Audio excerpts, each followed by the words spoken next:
Hello बच्चों, good morning. Welcome to JET point. JET point में आपका बहुत बहुत स्वागत है। हमने अब तक न्यूटन्स लॉज ऑफ मोशन में 2 लेक्चर किया है। तो उसके अंदर हमने आपको कॉन्सेप्ट सिखाया था, न्यूटन्स लॉ ऑफ मोशन से रिलेटेड जितने कॉन्सेप्ट थे वो। और फिर सेकेंड लेक्चर में आपको ये बताया गया था कि उसके क्वेश्चंस, बेसिक्स क्वेश्चंस बताए गए थे, एकदम आसान आसान जो क्वेश्चन होते हैं। जैसे मतलब ये कहिए कि लॉस ऑफ मोशन का ABCD आपको बताया गया था।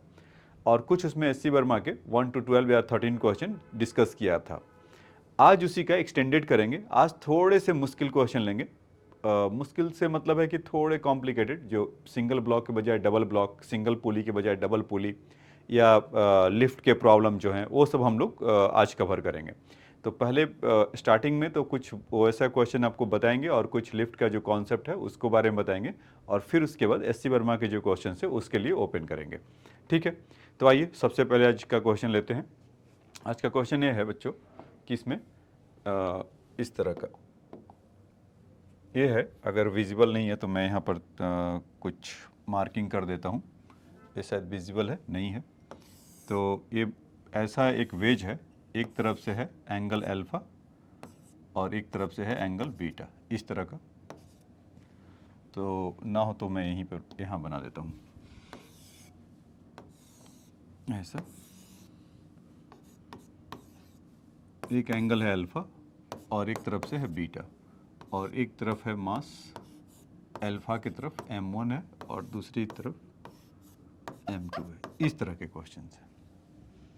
इसमें ये बता रखा है कि find acceleration of the block, find acceleration of masses m1 and m2 connected by the inextensible spring shown in a figure. The string and the pulley are assumed to be massless and frictionless. ठीक है, तो इस तरह का ये है। तो हमें इसका एक्सेलरेशन बताना है। तो ठीक है, तो हम आपको जैसे पिछले क्लासेस में आपको सिखाया था कि क्या बताया था बच्चों, कि इसका फ्री बॉडी डायग्राम करने का। यहाँ से देखिए, यहाँ तक एक सिंगल स्ट्रिंग है सबसे पहले। तो ये ब्लॉक सपोज यहाँ पर कह दे, अगर यहाँ दिया तो नहीं है लेकिन मैं एजम्पशन कर ले रहा हूँ, if m2 is greater than m1, तो ऑब्वियस सी बात है कि ये इधर जाएगा। और कोई ज़रूरी नहीं है कि ये इधर ही जाएगा, क्योंकि एंगल पे भी डिपेंड करता है। तो हमने एजम्पशन कर लिया कि m2 is greater than m1 है और ब्लॉक स्लाइड कर रहा है a इस साइड में। तो m1 क्या करेगा, इस साइड से अप जाएगा। तो इसका अगर हम फ्री बॉडी डायग्राम बनाए तो m2g ऐसा ही होगा, और यहाँ पर टेंशन T इधर होगा इस तरह से। तो ये चीज़ तो आपको समझ में आया होगा। और सेम काम यहाँ पर भी करेंगे, m1g और यहाँ से टेंशन T ऊपर की तरफ। ये दो बातें तो इसमें होंगे ही होंगे। अब देखिए कि m1g और m2g इन दोनों का कंपोनेंट अलोंग द वेज लग रहा होगा, तो इसको ब्रेक कर लिया जाए।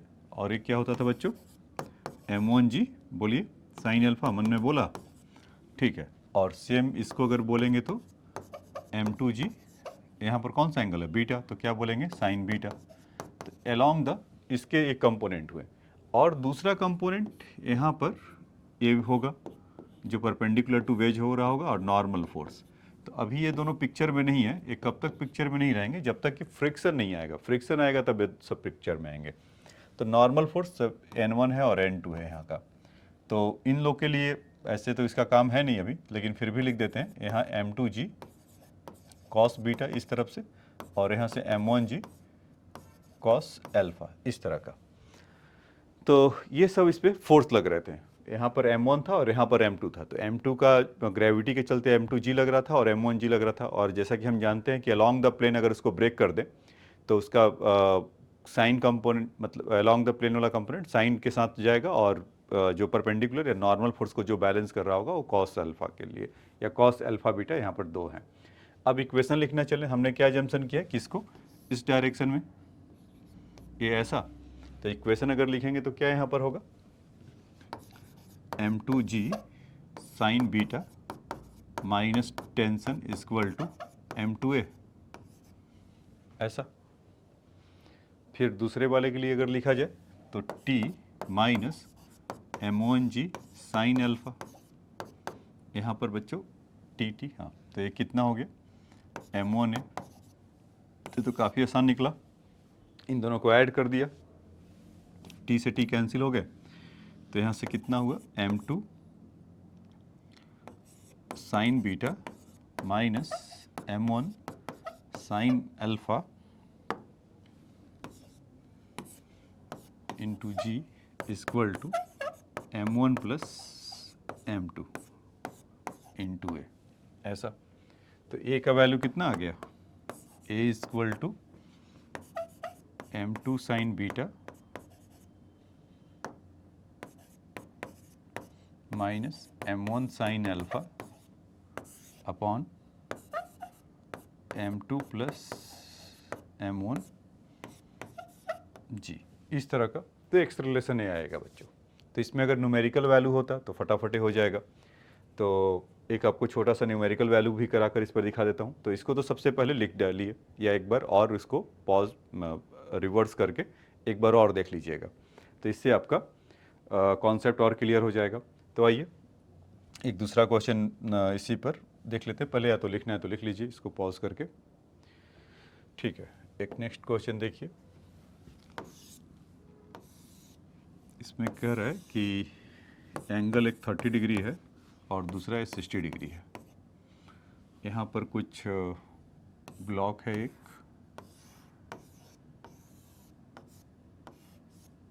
अच्छा इसको थोड़ा दूसरे तरीके से पूछते हैं बच्चों। इसको तो ऐसे ये कर दिया कि M1 और M2 का रेशियो क्या होना चाहिए, थोड़ा मतलब रेडी टू गो वाले या जेई मेंस वाले के स्टाइल में क्वेश्चन कि सपोज M1 M2 ऐसे स्टैटिक है। स्टैटिक का मतलब स्टैटिक इक्विलिब्रियम का मतलब समझते हैं, मतलब रेस्ट में है और इक्विलिब्रियम में। जैसे मान लो कि फ़ैन है और वो ऑन नहीं है या बस केवल हैंगिंग वर्टिकल मोशन उसका देख रहे हैं, ना कि सर्कुलर वो, या जैसे कैमरा ही है तो वो अभी स्टैटिक इक्विलिब्रियम में होगा, उसका मास mg लग रहा होगा, नॉर्मल फोर्स, तो ऐसे को स्टैटिक इक्विलिब्रियम बोलते हैं। तो ये भी मान लीजिए कि स्टैटिक इक्विलिब्रियम में है और ऐसे इसको छोड़ दिया और कोई इसमें स्लाइडिंग नहीं है, तो कह रहा है कि no motion will occur, then what is the ratio of mass m1 by m2। समझ में आया? या सिस्टम इन स्टैटिक इक्विलिब्रियम ऐसा बोल देता हूँ। If the system is in static equilibrium, ऐसा है, स्टैटिक इक्विलिब्रियम में है, मतलब कि कोई मोशन नहीं हो रहा है। तो find the ratio of m1 by m2, m1 by m2 का वैल्यू क्या होगा। तो फिर सिंपल है, इसमें हम ज़्यादा वो मैसी ना हो, केवल हम वर्टिकल वाले के लिए दिखा रहे हैं। मतलब कि इसमें जो दो चीज़ें हैं ना,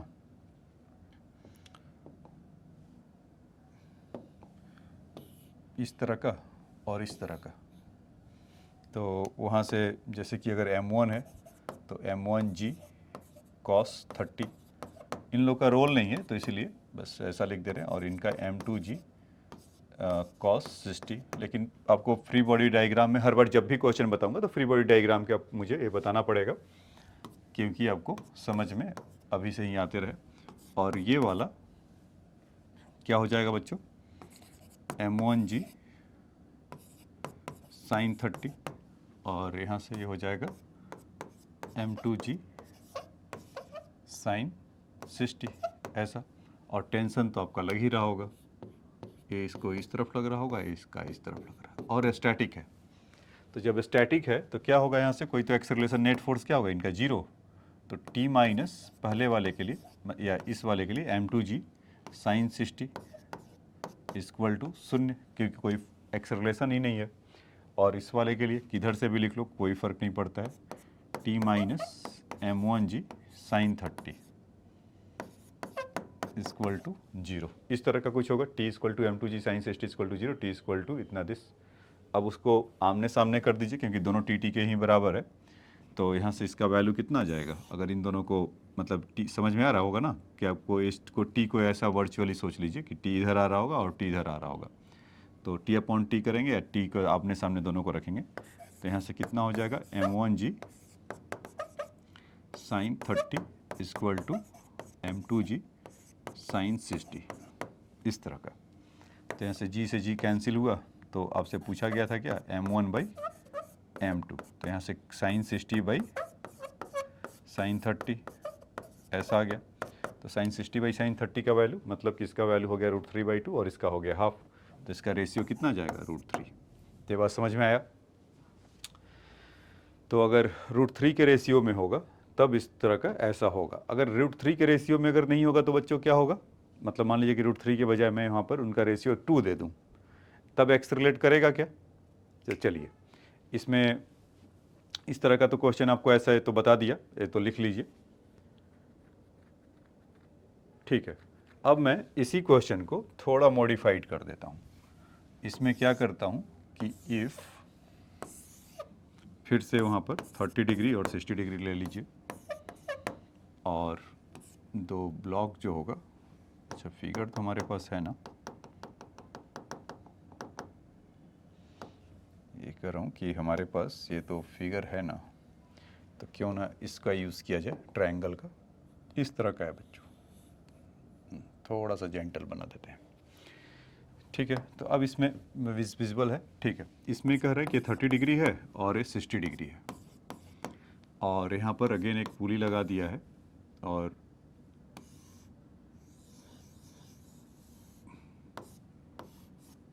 ऐसे सेम क्वेश्चन कर दिया M2 और M1, और इनको ऐसे छोड़ दिया। अभी 30-60 डिग्री आपने देखा था कि इन दोनों का M1/M2 का रेशियो अगर √3 होगा तो ये मूव करेगा, और √3 ना देकर मैं इसको इस पर ऐसा कर दे रहा हूँ कि इफ़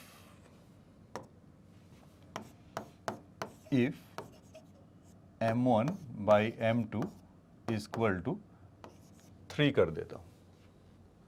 तो find acceleration of blocks. Question समझ में आया बच्चों? Find acceleration of each block, इस तरह से ऐसा दे दिया। तो अब देखिए इसमें क्या होगा कि ये वाला M2 वाला जो पार्ट है, तो इसका ये वाला कंपोनेंट इधर लगेगा क्या, और इसका ये वाला इधर लगेगा, मतलब as it is.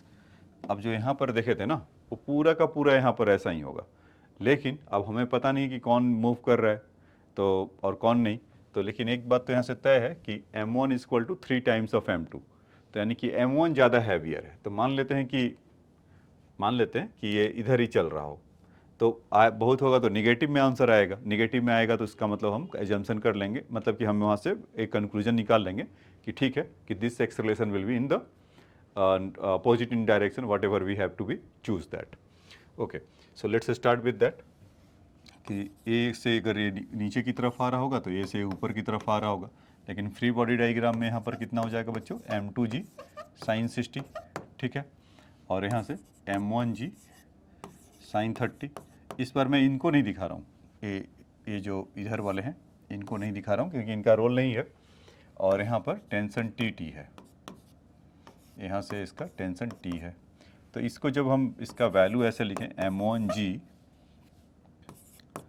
Sign 30 minus T equal to M1A, इस तरह का होगा, और दूसरा T minus M2G sine 60 equal to M2A होगा, ठीक है। तो इन दोनों को अगर ऐड कर दें तो इसमें से T से TA चला जाएगा, बोलिए, ऐसा हो गया। फिर यहाँ से M1G साइन 30, इसका वैल्यू कितना हो जाएगा, M1G/2 माइनस M2G साइन 30 का इसका वैल्यू कितना हो जाएगा, √3/2, इस तरह का, और equal to M1 plus M2 equal to A। तो यहाँ से यहाँ तक आना तो बहुत आसान है, और इक्वेशन लिखना तो और आसान हो गया होगा क्योंकि पिछले क्वेश्चन से हमने इसको समझ गए होंगे। अच्छा, अब देखिए कि इसको M1 का वैल्यू कितना है, इसका वैल्यू है 3M2, तो बस वहाँ पर पुट करना स्टार्ट कर लिया जाए। इसको जब आप करेंगे तो इसका वैल्यू कितना आ गया, इसको थोड़ा सा इसका थिकनेस बढ़ाया जाए, हाँ एक बार में आ जाए, ठीक है। अब इसका वैल्यू अगर आप M1 की जगह पे 3M2 अगर रखेंगे, यहाँ से हम बोल सकते हैं ना बच्चों, ये M1 इक्वल टू 3M2 है, 3M2 है, तो ऐसा होगा। तो यहाँ पर M1 equal to 3M2 upon 2, minus m2 को तो m2 कर लीजिए और g का वैल्यू यहाँ से हटा दें, और फिर m1 प्लस m2, तो m1 की जगह पे 3m2 और m2, तो कितना हो गया 4m2, ये ऐसा। तो 3/2 माइनस m2 कितना हो गया m2/2, तो बच गए हम लोग, यानी कि सही एजम्पशन था क्योंकि पॉजिटिव में वैल्यू आ गया ना। तो m2 से m2 आ गया, तो a का वैल्यू कितना आ गया बच्चों, g/8, बोलिए हाँ या ना। तो ये बात समझ में आया। The acceleration of the block is moving with the downward. m1 will be moving with the downward with the g/8 and m2 will be going up with the g/8. अच्छा, इसी बीच अगर इसी हलचल में अगर टेंशन भी अगर पूछ दे तो भी बता सकते थे क्योंकि a का वैल्यू हमें पता चल गया।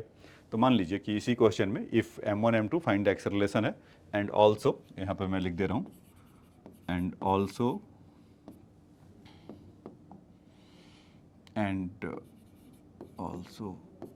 T, tension basically T means tension, ये तो अंडरस्टूड है। T is capital, T is not a time period. When SHM हम लोग करेंगे तब उसके लिए स्पेसिफिक रहता है time, capital T is the time period.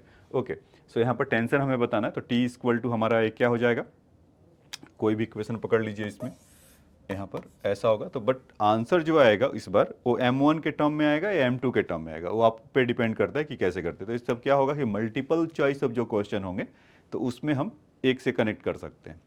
तो आइए इस क्वेश्चन के लिए यहाँ से चलें।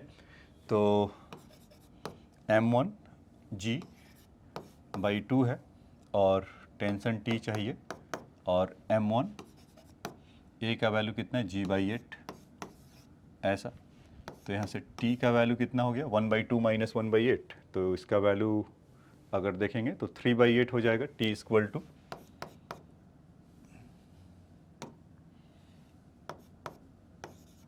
3/8 m1g ऐसा। तो एक तो ये हो गया, और m1 equal to suppose 3m2 है, तो अगर इसका वैल्यू अगर पुट करेंगे तो इन द मतलब कि ये सेम टेंशन अगर m2 के टर्म में देना होगा तो बच्चों m1 को हटा दूँ वहाँ से, तो m1 इक्वल टू 3m2, तो यहाँ से कितना हो जाएगा 9m2/8g। तो ये दोनों इसके टेंशन होंगे। तो मतलब हम अब यहाँ से आपको बता रहे थे कि ट्विस्टिंग आप कैसे कर सकते हैं, कि इससे या ट्विस्टिंग कैसे कर सकते हैं। आप तैयार हैं, या जो जेई एडवांस तैयार है आपके लिए, तो आप दोनों लोग तैयार हैं। तो मेरा काम था बीच में आपको बस इन्फॉर्मेशन देना कि अगर वो उस तरह से करता है तो आप इस तरह से ऐसे सोच सकते हैं। ठीक है बच्चों, तो इसको नोट डाउन कर लीजिए, बहुत ही बेसिक क्वेश्चन है और मतलब आपको कॉन्सेप्ट क्लियर करके देने के लिए है। ठीक है, अब आइए नेक्स्ट क्वेश्चन में चलते हैं। हाँ, ये देखिए, ये भी एक और बेसिक क्वेश्चन आपके लिए लेकर आए हैं। कह रहा है कि the object figure 2.31 is weighing the 40 kg is hang at rest. ये वाला एक ये तो विजिबल होगा मेरे ख्याल से। हाँ, तो ये कह रहा है कि ये 40 kg का हैंग कर रहा है और यहाँ से 37 डिग्री है और यहाँ से 53 डिग्री है। तो उसके बाद tension in the cord it hold it, find the tension. तो यहाँ पर इसका फिगर भी है, तो हमें इसका टेंशन भी बता सकते हैं। देखो यहाँ पर 3 स्ट्रिंग है बच्चों, यहाँ पर एक हिंज्ड है, तो इसके चलते वो 3 स्ट्रिंग से ऐसा होगा। जैसे कल आपको मैंने पिछले क्लास में ये बताया था कि एक 2 m1 m2 के रॉड थे, सॉरी 2 m1 ब्लॉक थे mm के, और बीचों बीच उससे खींचा गया था। तो वहाँ पर देखा था ना कि टेंशन उसका ट्रांसमिट होकर उसका अलग हो रहा था। और उसके बाद एक और क्वेश्चन देखा था हमने कि एक आदमी था और डिश में गिर गया था और उसके 2 फ्रेंड उसको पुल आउट करके निकाल रहे थे। तो उस तरह का क्वेश्चन हमने उसमें देखा था। ठीक है, ठीक है बच्चों, तो इसके लिए देखिए इस वर्किंग चल रहा है। ठीक है, तो इसमें क्या बोल रहा था मैं कि इसमें 40 kg का जैसे ब्लॉक है और इसमें हैंग किया हुआ है और यहाँ से 37 डिग्री और 53 डिग्री पर है। तो इसमें हाँ, तो उस क्वेश्चन के लिए मैं बता रहा था आपको कि कुछ बीच से जैसे पुल किया गया था, कोई 2 ब्लॉक है मास mm का, और बीच से जैसे आपने कि देखा था, तो उसमें कुछ टेंशन उसका क्रिएट हो रहा था, और जो यहाँ से पुल किया था उसका फोर्स F ले रहे थे और जो टेंशन के लिए T ले रहे थे। या जो आदमी गिर गया था mg उसका नीचे लग रहा था और वहाँ से टेंशन अलग अलग ले रहे थे। तो यहाँ पर भी वैसा ही कुछ है, यहाँ पर कहीं बीच में है और ये 40 kg वाला इससे आ रहा है, तो इसके चलते टेंशन यहाँ पर अलग होगा और यहाँ पर टेंशन अलग होगा, यहाँ पर टेंशन अलग होगा, इसीलिए इसका टेंशन अलग अलग होगा। ठीक है, नहीं समझ में आया कोई बात नहीं, फिर से देखिए इसमें पहले तो आपको फिगर आपको बनते हुए देख लीजिए तो आपको अपने आप समझ में आ जाएगा। तो ये इस तरह का है कुछ एक वॉल से ऐसा। तो सबसे पहले तो यहाँ पर एक वॉल बना लिया जाए।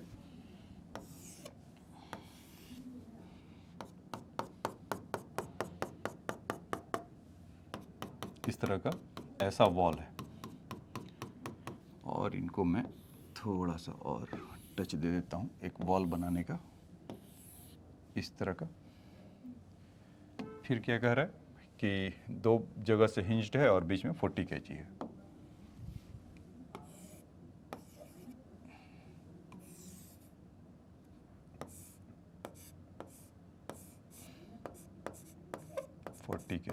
ऐसा है। तो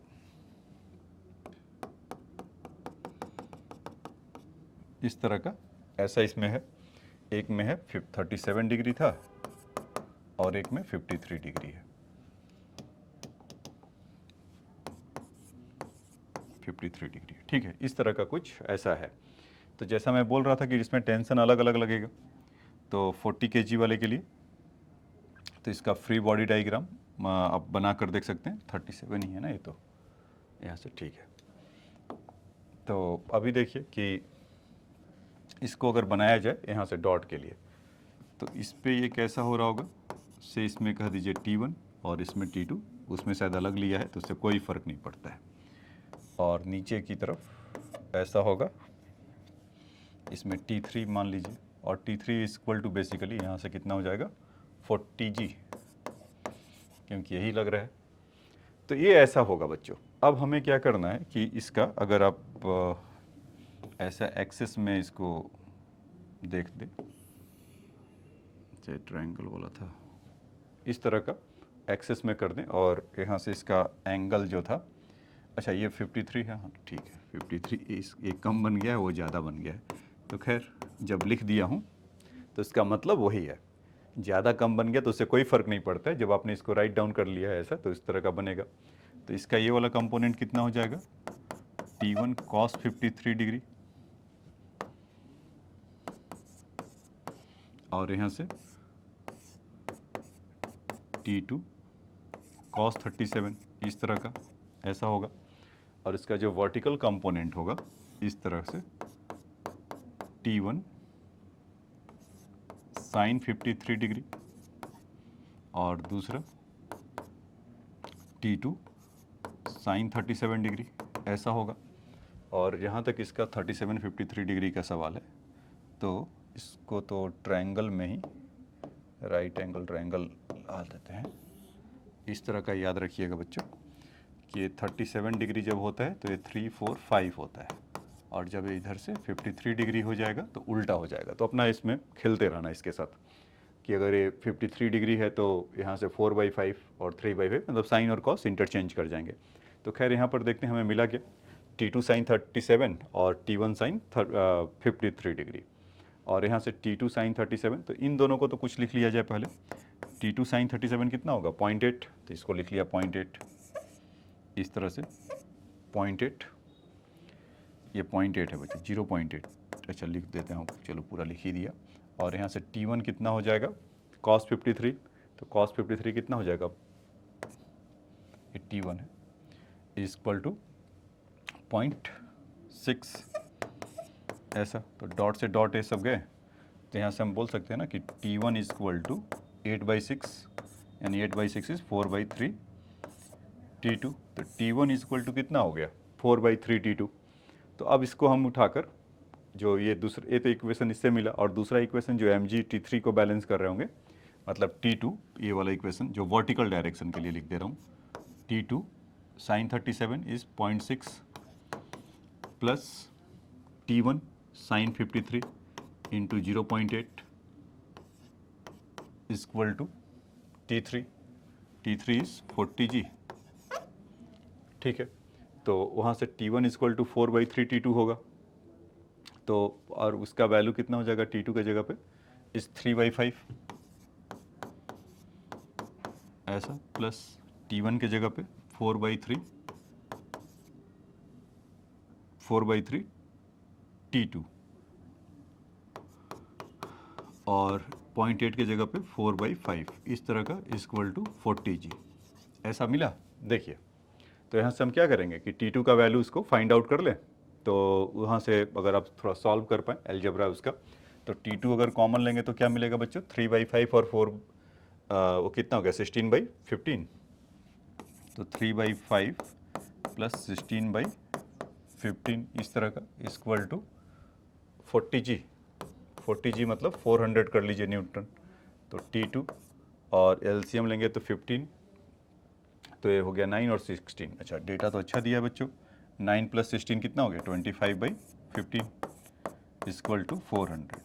और इसका अगर करेंगे तो 14 टू 25 जा 1 हो जाएगा, ये हो गया ना।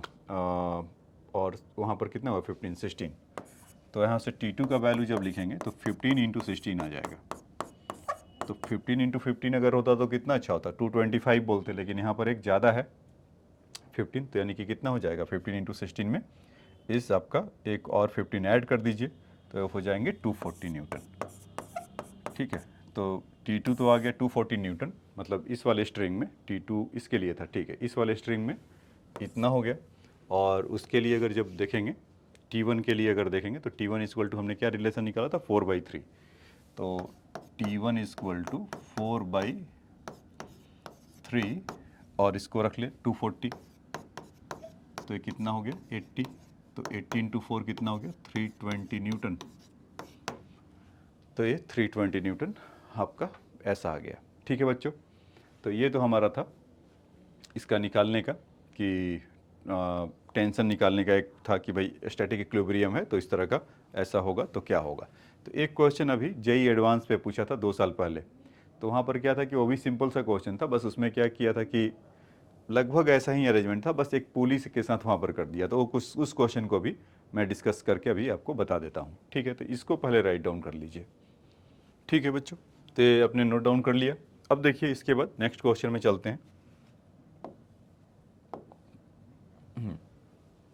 ये क्वेश्चन एक मज़ेदार है। इसमें क्या करा कि chain of the mass M is attach to the 2 point A and B the fixed. यहाँ पर एक चैन है, ये विजिबल होगा, हाँ ये तो विजिबल है क्योंकि इसका फिगर थोड़ा बड़ा है। आइए पहले क्वेश्चन पढ़ लेते हैं। Chain of the mass M is the attach at the 2 point A and B of two fixed wall as shown in a figure 2.33 due to its weight a sag is there in the chain such that the point A and B the make an angle theta, मतलब थोड़ा नीचे की तरफ चला जा रहा है, तो वहाँ से वो एंगल थीटा बना रहे हैं with the normal of the wall.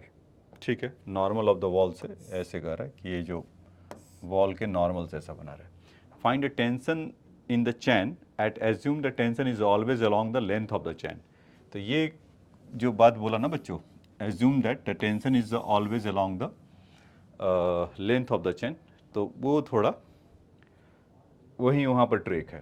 तो और बाकी पूछ रहा है कि find the point A and B, तो ए और बी पे हमसे टेंशन पूछा जा रहा है। ठीक है, तो देखिए इसमें क्या होगा कि अगर टेंशन तो मान लीजिए कि इस तरह से लग रहा होगा, मतलब उसके कहने का मतलब है कि ऑलवेज लेंथ ऑफ द, मतलब हमेशा उसके टेंजेंट लगेगा अलॉन्ग द। तो हुआ क्या कि ये जो मतलब उसका क्या मतलब है, मैं चलो ये मिड पॉइंट वाले के लिए बताना चाहता। टेंशन इसमें क्या होगा कि यहाँ भी टेंशन कैसे होगा, इस तरह से, इस तरह से। मान लीजिए कि इसको टी नॉट इसको ऐसा कह देता हूँ, और यहाँ वाला कुछ टेंशन टी लग रहा होगा क्योंकि उसका मास उसका मासलेस नहीं है ना, मास इसका अलग अलग है। तो मास इसका अलग अलग है तो फिर क्या होगा, टेंशन भी हर पॉइंट पे अलग अलग अलग अलग होगा। ठीक है, तो इसको जब आगे ऐसे बढ़ाएंगे तो टेंशन कुछ टी ऐसे दिखाई पड़ रहा होगा, और ये थीटा हुआ तो ये थीटा होगा। और इस वाले पॉइंट के लिए अगर ऐसे देखेंगे तो यहाँ से भी थीटा ऐसा होगा। ठीक, तो इसको जब आप ब्रेक करोगे तो यहाँ से कितना हो जाएगा, ये टी कॉस थीटा इस तरफ से, और यहाँ से टी साइन थीटा। ठीक, और यही काम यहाँ पर भी होगा, टी साइन थीटा, और यहाँ पर हो जाएगा टी कॉस थीटा। तो इस कॉन्सेप्ट को समझना, ये बाकी क्वेश्चन से क्यों अलग है। बाकी क्वेश्चन में क्या होता था कि वो मासलेस, उसका मतलब उसके मुकाबले, मतलब जो मास उसका रहता था जिसे वो हुक रहता था, कोई मास उसमें हुक होता था, उसके चलते उसके कंपेयर में उसका मास निग्लेजिबल होता था। मतलब उसका मास 100 यूनिट है तो उसका मास 0.1 यूनिट है, तो मतलब 1000 गुने का अंतर है, इस तरह से। इसलिए अब यहाँ पर देखिए कि अभी अपने वेट के चलते ही हो रहा है, तो इसीलिए वो क्वेश्चन बाकियों से अलग है। तो यहाँ पर कोई मास हुक नहीं है। तो खैर यहाँ पर अगर हम देखेंगे तो ये दोनों वर्टिकल कंपोनेंट एक दूसरे को तो कैंसिल हो रहे होंगे अगर इस पॉइंट पे देखा जाए, और यहाँ से two sine theta 2t sine theta, और जो उसका वेट होगा वो जितने भी छोटे छोटे छोटे छोटे मास होंगे तो सारा मास उसका कॉन्सेंट्रेट होगा इस पॉइंट पर, उसके मिड पॉइंट पर, और उसका सेम मास अगर m है तो mg हो जाएगा, है ना। क्वेश्चन में उसका मास m दिया हुआ है, चलो स्मॉल m दिया है तो स्मॉल m ले लेते हैं उनके रिस्पेक्ट करते हुए, mg ऐसा होगा। तो यहाँ से क्या हो जाएगा 2t sine theta equal to mg। तो ठीक है, और तो कुछ यहाँ से बनेगा नहीं, 2t sine theta equal to mg। तो क्योंकि दोनों वर्टिकल कंपोनेंट ऐड अप हो जाएंगे तो t इक्वल टू आपका कितना मिल जाएगा mg/2 कोसेक थीटा। तो ये बच्चों आपका इसमें टेंशन होगा एट अ पॉइंट ए और बी के लिए, ठीक है। अब देखिए कि इसकी बात करें कि मिड पॉइंट पे, ये तो इस पार्ट का आंसर हुआ, पॉइंट ए और पॉइंट बी के लिए क्या होगा। जो इसका मिड पॉइंट पर इस चेन पर यहाँ पर अगर हमसे जो पूछा गया है इस वाले के लिए कि यहाँ पर टेंशन कितना होगा, तो इसमें हमेशा बोला है कि अलॉन्ग द लेंथ है, तो T0 तो इस तरफ से ऐसे हो जाएंगे। तो आप क्या बोलेंगे, आंसर इज 0, नहीं कुछ तो टेंशन है ना T0। तो यहाँ पर आप इस वाले को T0 को इस वाले से कंपेयर कर सकते हैं, क्योंकि जो फोर्स इधर लग रहा होगा तो वही फोर्स उधर लग रहा होगा, क्योंकि तभी तो उससे हम वर्टिकल mg लग रहा था तो उसको वर्टिकल से दिखाएं। तो यहाँ पर क्या कह सकते हैं कि T0, ये समझ में नहीं आया क्या आपको, T0 मैं क्या बोल रहा हूँ कि T0 और T cos थीटा के इक्वल होगा।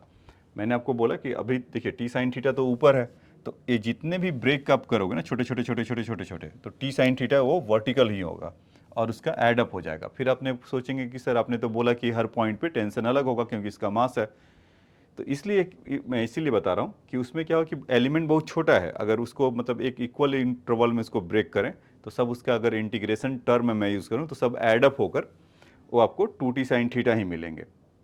तो यहाँ पर T0 equal to T cos theta से इसको अगर कंपेयर करते हैं ऐसा, तो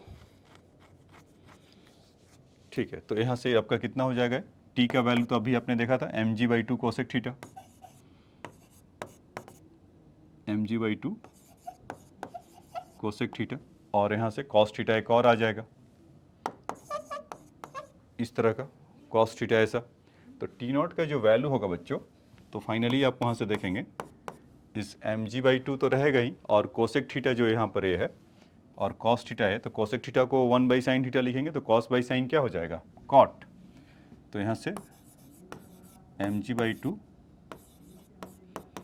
cot थीटा, तो जो वहाँ पर मिड पॉइंट पर होगा तो उसमें टेंशन कितना होगा mg/2 cot थीटा, ठीक है। तो ये क्वेश्चन काफ़ी कॉन्सेप्चुअल मतलब टाइप का था, तो उसको नोट डाउन कर लीजिए, ठीक है बच्चों। आपने इसको नोट डाउन कर लिया होगा इस क्वेश्चन को कि इसमें टेंशन मतलब चैन के चलते क्या हो रहा था, तो ये अच्छा क्वेश्चन था। अब आइए नेक्स्ट क्वेश्चन चलते हैं, एक किरडोव का क्वेश्चन है। तो इसमें क्या कर रहा है कि 1.5 नहीं, क्वेश्चन नंबर यहाँ पर है 1.5 नहीं, चाहे तो आप जाकर अपना इरोडोव का क्वेश्चन भी देख सकते हैं। सबसे पहले क्वेश्चन पढ़ लेते हैं कि कह रहा है क्या aerostat of the mass m start coming down with the constant acceleration w, determine the blast mass to be dumped for the aerostat to reach the upward acceleration of the same magnitude for the air drag is to be negligible। ठीक है, तो समझ में आया, इसका मास इसका m है और उसका एक्सेलरेशन से w एक्सेलरेशन से नीचे की तरफ आ रहा है। तो उसमें ऐसा कुछ है बच्चों, और लैंग्वेज अगर नहीं समझ में आया होगा तो आप इसको मैं आसान भाषा में समझा देता हूँ। सपोज इसका मास m है और w एक्सेलरेशन से नीचे की तरफ आ रहा है, तो कह रहा है कितना मास उसमें से हटाएंगे कि वो इन दिस केस ऐसा पकड़ ले, मतलब ये अभी केस 1 लगा लीजिए और ये भी केस 2, तो w एक्सेलरेशन से नीचे की तरफ आ जाए, और वहाँ पर कह रहा है कि द एयर ड्रैग वगैरह कुछ है नहीं। तो देखो होगा क्या कि कुछ तो उस पर, जैसे मान लीजिए कि अगर एटमॉस्फेयर में है तो एयर ड्रैग तो नहीं है, लेकिन उस पर बॉइंट फोर्स तो लग रहा होगा ना कोई तो फोर्स लग ही रहा होगा। तो जब ये नीचे की तरफ आ रहा होगा इस केस में, तो अपना वेट mg की तरफ तो लेगा ही लेगा, और साथ ही साथ उसमें क्या लग रहा होगा, बॉइंट फोर्स लग रहा होगा b, इस तरह का। तो यहाँ से हम क्या कह सकते हैं कि mg minus b equal to m into W, यही होगा क्योंकि mg वाला ज़्यादा होगा उस केस में। दूसरे केस में बॉइंट फोर्स तो तब भी लग रहा होगा b से, और mg नीचे, लेकिन इस केस में क्या बोला है कि blast mass up to be dumb, मतलब कुछ इसमें से निकालना है। इसी क्वेश्चन को एस सी वर्मा में थोड़ा आसान भाषा में बोला है, तो उसको वहाँ से ही बता देंगे। तो यहाँ से मान लीजिए कि कुछ मास से m1 निकाल लिया, यहाँ से वही मास हमें पूछ रहा है कि m1 बताइए कि कितना मास डंप करें। तो अब कितना हो जाएगा m minus m1 into m minus m1 g, इस तरह का। तो दूसरा जब इक्वेशन लिखेंगे तो उसमें क्या होगा कि b plus m minus m1 g into m minus m1 into W, इस तरह का कुछ होगा। तो इन दोनों को जब आप ऐड करेंगे तो ये b से b तो कैंसिल हो जाएगा, तो बचा क्या आपके पास mg, और mg तो उसका था, तो ये कितना हो गया 2mg हो गया, अगर वहाँ से आप देख रहे होंगे ऐड कर रहे होंगे तो, और माइनस m1g है, m1 तो खैर निकालना है, और यहाँ से mw तो वो भी कितना हो गया 2mw, ठीक है, और माइनस m1w, इस तरह का। तो क्यों ना हम उसको, तो इसको इधर लेकर आ जाते हैं, 2m कॉमन अगर हो जाए इन दोनों से तो g माइनस डब्लू हो जाएगा, है ना। और वो उधर उस साइड में अगर जाएंगे ये वाले मास m1, तो वो कितना हो जाएगा g minus W, g minus W तो चलेगा भाई। तो m1 का वैल्यू कितना आ गया इसमें 2m। तो चलिए इस क्वेश्चन को 2mg minus m1g 2mw m1w ऐसा था। तो इसमें क्या हुआ कि अगर 2mg माइनस डब्लू हुआ, और वहाँ से अगर हमने m1 को इधर भेजा तो g माइनस डब्लू वहाँ से भी हुआ, तो b माइनस, इसके इक्वेशन में तो कुछ गड़बड़ी नहीं था, हाँ देखो गड़बड़ी ये मिल गया। क्या हुआ कि जैसे ही मैंने इसको, अभी जब ऊपर की तरफ जा रहा तो b ज़्यादा लगेगा और m1g तो नीचे की तरफ लगेगा ना, तो इसीलिए ऐसा बन नहीं रहा था, क्योंकि जब मैं सॉल्व कर रहा हूँ इसको m इक्वल टू 2m हो गया, कि जो कि ये गलत है ना। अब उसका मास कैसे, अब m से ही डबल मास कैसे इसका निकाले, तो कोई मीनिंग नहीं रह गया। बेसिकली इक्वेशन में यहाँ पर गड़बड़ हुआ, इसमें यह हुआ कि ये b ऊपर की तरफ था और m1g नीचे की तरफ है, तो यहाँ पर माइनस होना चाहिए था ना, कि ना कि प्लस होना चाहिए था, इसीलिए वो आंसर ऐसा गड़बड़ मिल रहा है। तो ठीक है, इसको आइए इसको रीराइट कर लेते हैं और इनको हटा लेते हैं।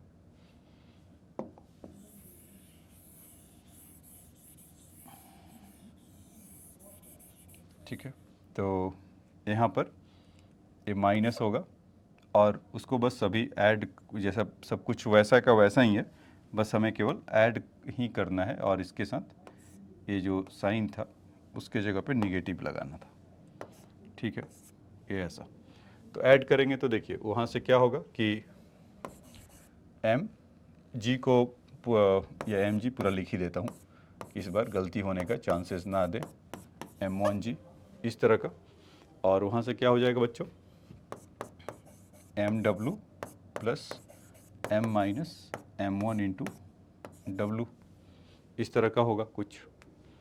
तो यहाँ से mg तो पहले मुहूर्त में चले जाएंगे, और यहाँ से क्या बचेगा m1g ये, और ठीक है m1 निकालना है हमें, और यहाँ से कितना हो जाएगा mw हो गया, और यहाँ से mw तो 2mw हो गया, और माइनस m1w माइनस m1w, ऐसा कुछ होगा जब इसको सॉल्व करेंगे। तो अब इसको इधर से ऊपर लिख देता हूँ, तो यहाँ से m1 का वैल्यू चाहिए, तो कितना हो जाएगा m1 इस g minus w equal to 2mw, तो m1 का वैल्यू ऐसा 2mw, तो m1 इक्वल टू कितना हो जाएगा 2mw over g minus W. तो इतना मास उसका वहाँ से रिमूव करेंगे तो ये इसका आंसर रहेगा। ठीक है, तो ये आपका बेसिक क्वेश्चन था बच्चों इरोडोव का, तो इसको आप राइट डाउन कर लीजिएगा। ठीक है, अब आइए इसके नेक्स्ट क्वेश्चन में चलते हैं। ये एस सी वर्मा का क्वेश्चन है, ये सॉल्व एग्जाम्पल क्वेश्चन है, तो आप जाकर क्वेश्चन भी उसको यहाँ से देख सकते हैं। पूछा है कि find the acceleration of the block of mass m1, इसके लिए बोला है। तो इसमें क्या होगा कि यहाँ से यहाँ तक का स्ट्रिंग तक आपको सेम दिखाई पड़ रहा होगा, ये वाला जिसको मार्क किया हूँ, ये वाला यहाँ से यहाँ तक सेम स्ट्रिंग है और यहाँ से यहाँ तक एक दूसरा स्ट्रिंग है। तो होगा क्या कि अगर ये ब्लॉक मान लीजिए नीचे की तरफ जा रहा है ये पूरा सिस्टम, तो ये वाला कुछ एक्सेलरेशन से आ रहा होगा, से ए एक्सेलरेशन से आ रहा है, और इसमें मान लीजिए कि ये कुछ, और ये दोनों आपस में कुछ ए नॉट एक्सेलरेशन से ऐसे चल रहे होंगे। बुक में कुछ उल्टा पुल्टा, मतलब कि उसमें कुछ और दिया है, मैं कुछ और डेटा ले ले रहा हूँ। तो सपोज m2 वाला ए नॉट से ऊपर जा रहा होगा और m3 वाला ए नॉट से नीचे आ रहा होगा। तो अगर ए से पूरा आ रहा है और ए नॉट से नीचे जा रहा है, तो m3 वाले का एक्सेलरेशन कितना हो जाएगा बताइए, a प्लस ए नॉट, यही होगा। और ये अगर नीचे से जा रहा होगा और ये ए नॉट ऊपर जा रहा है, तो ओवरऑल तो ये नीचे ही जा रहा है ना। आप इमेजिन करके देखिए कि अगर ये नीचे जाएगा तो पूरा का पूरा सिस्टम नीचे की तरफ जाएगा। तो उस केस में क्या होगा कि ए नॉट माइनस, अच्छा ए नॉट है तो ए माइनस ए नॉट हो जाएगा, इस एक्सेलरेशन से ये नीचे की तरफ आ रहा होगा। बात समझ में आया कि ए प्लस ए नॉट से है और वहाँ से ए माइनस ए नॉट के लिए है, से ही नीचे की तरफ आ रहा है। तो अभी और इसमें मान लीजिए कि टेंशन टी क्रिएट हो रहा है, मान लीजिए कि इसमें टेंशन इसको मूव कराने वाला टी होगा और यहाँ पर ऐसा टी लग रहा होगा, और इन लोग के लिए कुछ T1 T2 कह सकते हैं इसमें दोनों में। तो मतलब हुआ क्या वो सब मैं आपको बता दे रहा हूँ कि यहाँ पर मास m1 है और ये आपका T इधर लगा, ठीक है। फिर दूसरा पुली यहाँ पर ऐसा है, उल्टा बन गया, ये ऐसा होगा टेंशन T और इसमें कुछ T1 और ये T2, तो दो T equal to T1 T2 ऐसा लग रहा है। और M2 और M3 इस तरह का ऐसा है। तो ठीक है, तो उसमें हमें अब इक्वेशन T1 T2 नहीं, उसका T1 ही होगा क्योंकि सेम स्ट्रिंग है ना यहाँ से यहाँ तक। हाँ, वो लग रहा था कि कुछ गड़बड़ है। ठीक है, तो अब इक्वेशन लिखने की अगर बारी आएगा तो अगर हम लिखें तो यहाँ से पहला इक्वेशन क्या होगा, T इक्वल टू M1A, यही होगा। बताइए, क्योंकि अगर पहले वाले ऊपर वाले के लिए देखें T फोर्स लग रहा होगा, उसके चलते ऐसा हो रहा होगा। दूसरा इक्वेशन क्या होगा, T इक्वल टू 2T1 ऐसा मिलेगा, ठीक है। अच्छा, अब इन दोनों की बात करें कि M2G और इसके लिए क्या होगा कि सपोज अगर M2 वाले के लिए लिखे तो ओवरऑल तो ये नीचे ही आ रहा है, किस एक्सेलरेशन से आ रहा है, A माइनस M2। तो बस हम जो एजम्पशन किए उसी पे ध्यान देना है। तो इसमें क्या होगा कि ये M2G नीचे की तरफ होगा और ये वाला M3G नीचे की तरफ होगा। तो इसका इक्वेशन अगर लिखेंगे तो क्या लिख पाएंगे बच्चों, M2G माइनस T1 और equal to M2 into A minus A naught, ऐसा। और इसके लिए अगर जो दूसरे वाले के लिए लिखेंगे तो M3G minus T1 equal to M3 A plus A naught. तो इक्वेशन नंबर इसको 2 कह लीजिए, इसके इक्वेशन नंबर 3 कह लीजिए। ये 3 इक्वेशन बनेगा, ठीक है। तो T equal to M1A, T equal to 2T1, equation 4, इसको ये बीच का इंटरमीडिएट उसको करने के लिए, मतलब जो आपको इक्वेशन नंबर 2 3 तो है, और इसको ये 1 और 2 इसको एक मान लीजिए, 2 मान लीजिए। तो अननोन कितने हैं, T है, T1 है, A है, A नॉट है। तो इक्वेशन कितने बन रहे हैं, 4। तो इससे अच्छी बात क्या होगा कि 4 इक्वेशन 4 अननोन। तो आप इसमें कुछ अलजेब्रा वगैरह लगाएंगे तो ये आंसर आपको मिल ही जाएगा। तो पहले इतना लिख लो, फिर मैं इसको क्या करता हूँ कि एक न्यूमेरिकल देकर, मतलब न्यूमेरिकल्स वैल्यू देकर उसको समझा देता हूँ कि न्यूमेरिकली हमें समझना आसान होता है। इसमें अभी आपको मतलब इक्वेशन स्केलेटन फॉर्म में समझाया कि ये हुआ कैसे, तो उसको यहाँ से आपको बता दिया। अब उसको न्यूमेरिकली आपको और समझा देता हूँ। ठीक है,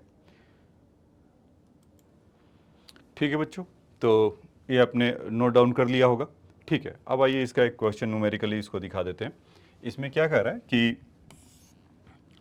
जैसे मान लीजिए कि इसका 1 kg ब्लॉक ले लेते हैं, या चलो 2 kg ब्लॉक ले लेते हैं, और इन दोनों को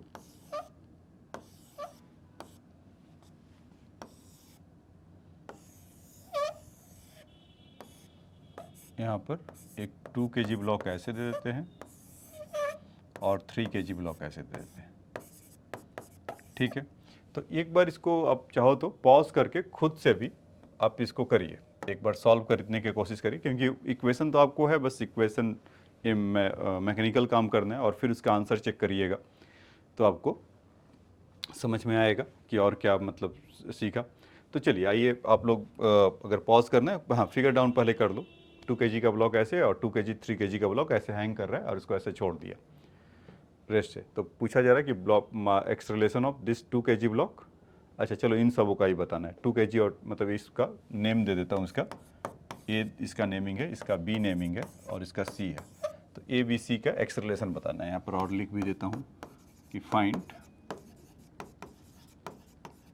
acceleration of A B C, find acceleration of A B C. तो ठीक है, तो इसका अगर फ्री बॉडी डायग्राम मैं थोड़ा दूसरा पेन से उसको बना दे रहा हूँ इसका फ्री बॉडी डायग्राम के लिए, क्योंकि वो टी ऐसे लग रहा होगा, इसमें टी ऐसे लग रहा होगा बच्चों, और यहाँ से इसको कुछ T1 कह दीजिए क्योंकि सेम स्ट्रिंग है, तो यहाँ से T1 ऐसे लग रहा होगा। इसका 2 kg का 2G नीचे लग रहा होगा, इसका 3G नीचे लग रहा होगा। इस वाले का तो नॉर्मल फोर्स ऐसे होगा, लेकिन कुछ उसका भी रोल में है नहीं, तो N और 2G इस तरह से ऐसे लग रहा होगा। ठीक है, अब एक एक करके इक्वेशन लिखना चलते हैं। तो T इक्वल टू इस वाले ब्लॉक को देखिए, इसको कौन मूव कर, अच्छा इसमें आपको एजम्पशन तो दिया नहीं कि ए से अगर मान लीजिए ऐसे जा रहा होगा और ए नॉट वाले से ऊपर जा रहा होगा तो ऐसे नीचे आ रहा होगा, तो यहाँ से क्या होगा, ए माइनस ए नॉट से ये नीचे की तरफ आ रहा होगा, और ये वाला ए प्लस ए नॉट से भी नीचे की तरफ आ रहा होगा।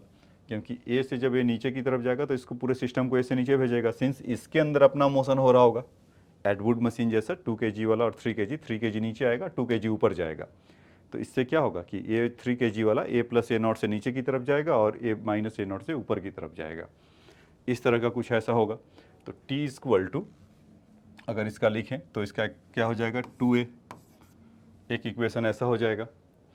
फिर यहाँ से दूसरा कि टी इक्वल टू 2T1, एक तो ये हो गया।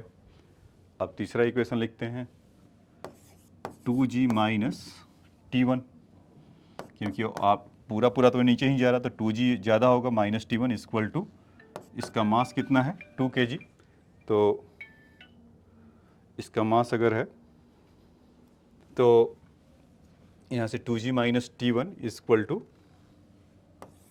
2 टाइम्स ऑफ इस, वो स्टार्ट है ना, ओके, तो equal to 2G minus T1 equal to 2 times of a minus a naught, ऐसा। और इसके लिए जब लिखेंगे तो 3G minus T1 equal to 3 times of a plus a naught. ठीक है, तो ये ऐसा इक्वेशन है बच्चों। तो इसको सॉल्व करना है हमें, तो देख लीजिए कि कैसे सॉल्व करेंगे। तो यहाँ से सबसे पहले तो क्या कर सकते हैं कि 3G है minus T1, 3 minus a not है, तो एक चीज़ हमें या तो ए को रिमूव करना पड़ेगा, और वहाँ से ए की जगह पे हम क्या लिख सकते हैं, मतलब ऐसे आप देख लो कि T इक्वल टू 2T1 है, तो यहाँ पर T1 इक्वल टू क्या लिख सकते हैं, T/2, तो एक एक करके देखना पड़ेगा। तो 2G माइनस T1 है पहले वाले के लिए, और उसमें अगर करेंगे ए के जगह पे T/2 लिख लें, क्योंकि ए को तो रिप्लेस करना ही पड़ेगा ना, उसके बिना तो हमें मिलेगा नहीं आंसर। तो टी के जगह पे ठीक है, इसको 2 को यहाँ से रखते हैं, 2 हो गया वो, और ए के जगह पे आपका आ जाएगा t/2 और माइनस ए नॉट। फिर इसको t को फर्दर अब क्या कर लिख सकते हैं, इस 2t1, यहाँ से t इक्वल टू वहाँ पर है ना 2t1, तो यहाँ पर जैसे ही 2t1 करेंगे तो बेसिकली ये 2t1 हो गया। तो मतलब एक तरह से आप ये भी कह सकते हैं कि इसके जगह पे 2t1 है, तो 2 से 2 कैंसिल हुआ तो a के जगह पे t1 आ गया, यही तो ऐसा आ गया। तो यहाँ से कितना हो जाएगा, 2g माइनस t1 था, तो 2t1 माइनस 2a0, तो 2t1 जब इधर आएगा तो कितना हो जाएगा, माइनस 3t1, ऐसा इक्वल टू माइनस 2a0। इस तरह का इक्वेशन बनेगा। ठीक है, इस निगेटिव को हटा देता हूँ। ठीक है, अब दूसरा देखिए कि जब इस वाले के लिए दूसरे वाले इक्वेशन में जब पुट करेंगे, यहाँ पे t1 होगा ना, तो सेम वही काम होगा यहाँ पर भी। यहाँ से 3g माइनस, तो यहाँ से t1 है और वहाँ पर 3a के जगह पे फिर से t1 हो जाएगा, तो 3t1, तो यहाँ से कितना हो जाएगा, माइनस 4t1 इक्वल टू, और वो कितना हो जाएगा, प्लस 3a0, ऐसा। ठीक है, हाँ, तो अब कुछ स्मेल आ रहा है हमें कि ठीक है अब आ सकता है। तो इससे हम क्या करेंगे कि किसी एक को एलिमिनेट कर दो, मतलब आपको चाहो तो आप इसमें ए को ही एलिमिनेट कर सकते हैं। तो यहाँ से हम क्या करें कि 3 से मल्टीप्लाई कर लें और यहाँ से 2 का मल्टीप्लाई कर लें और फिर उसको ऐड कर दें, तो आप देखेंगे कि ये लोग हाई बाय करके निकल जाएंगे, बिकॉज 3 2 जा माइनस 6a0 होगा ये बच्चों, और ये वाला 6a0 होगा, दोनों को ऐड करेंगे तो यहाँ से 9t1 होगा और यहाँ से 8t1 होगा, दोनों को ऐड करेंगे तो 17t1 हो जाएगा माइनस का, और ये कितना हो जाएंगे, 3 2 जा 6 और 3 2 जा 6, तो कितना हो गया 12g। तो उस साइड में गया नेगेटिव नेगेटिव पॉजिटिव, तो यहाँ से 12g, तो t इक्वल टू कितना हो जाएगा 12g/17। अच्छा t नहीं, ये t1 है, तो t1 आ गया, यहाँ से 12g/17, बाकी सब अभी रास्ते में आ जाएंगे। तो t1 इक्वल टू 12g/17 हुआ, तो t के जगह पे कितना हो गया बताइए, ये इसके लिए था ना, तो यहाँ से t के जगह पे 2t1 करेंगे तो उसका हो जाएगा 24/17g, 24/17g, इस तरह का हो गया। तो ये t का वैल्यू आ गया, t इक्वल टू 24/17g। ये समझ में आया ना, क्योंकि t इक्वल टू 2t1 था, t1 का वैल्यू निकाला तो t का वैल्यू आ गया। अब t इक्वल टू क्या था, 2a, या a इक्वल टू तो वहाँ से हमने देखा था g था, तो ये तो a का भी वैल्यू हमें मिल गया, तो और आसान हो गया। तो यहाँ से हमें a का वैल्यू मिल गया। अब कहीं भी वैल्यू उसका पुट करिए और a0 का वैल्यू घर ले जाइए, तो हम क्यों ना इसी में कर लें। तो ये बात यहाँ तक समझ में आया। मेन था बच्चों ये, वो तो इम्पॉर्टेंट नहीं है, वो तो आपके प्रैक्टिस पे ही डिपेंड करेगा, ये मैं नहीं सिखा सकता।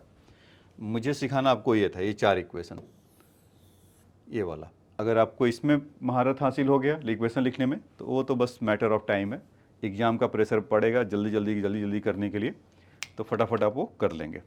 ठीक है, तो इसको मैं इसको हटा देता, यहाँ से हट जाता, सॉरी, यहाँ से मतलब ऑलमोस्ट तो आ ही गया है, मतलब t1 का वैल्यू 12g/17 हो गया है, t का वैल्यू हमारा उसका डबल था, तो 24g/17 हो गया है, और a का वैल्यू क्योंकि t1 के इक्वल के लिए था तो 12g/17 ही रहेगा उसका भी वो एक्सेलरेशन। और ठीक है, अब जहाँ तक रहा बात a0 का, तो मैं कह रहा हूँ कि इसमें पुट कर लेता हूँ, तो यहाँ पर स्पेस कम है तो अगले पेज में चलूँ। 3g minus 4t1, 3g minus 4t1 equal to 3a0 है, और a0 का वैल्यू निकालना है 3g, t1 का वैल्यू कितना था 12g/17, तो 17 लिख लेते हैं, इक्वल टू 3a0। तो यहाँ से जब करेंगे तो 48/17 हो जाएगा, तो यहाँ से कितना हो जाएगा 17 3 जब 51g minus 48g over 17 equal to 3a0 हो जाएगा। तो a0 का वैल्यू कितना जाएगा बच्चों, यहाँ से 3 अच्छा और आसान है, तो a0 का वैल्यू कितना आ गया, यहाँ से 3 कैंसिल हो जाएगा क्योंकि 51 माइनस 48 इज 3, तो 3/17 जी, तो a0 का वैल्यू हो जाएगा g/17।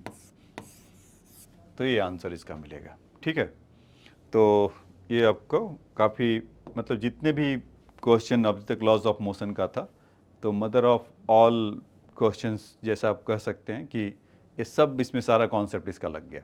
ठीक है, तो इसको राइट डाउन कर लीजिए।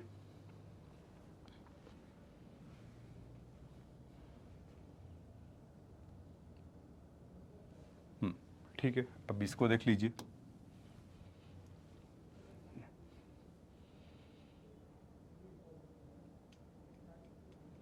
ठीक है, अब आइए बच्चों, अब आपको इसमें एक कॉन्सेप्ट और जो मुझे बताना है लिफ्ट वाले प्रॉब्लम का, कि लिफ्ट में क्वेश्चंस कैसे मतलब को ट्रीट करेंगे।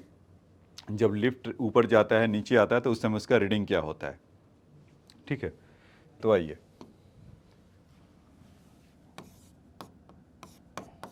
Lift problem.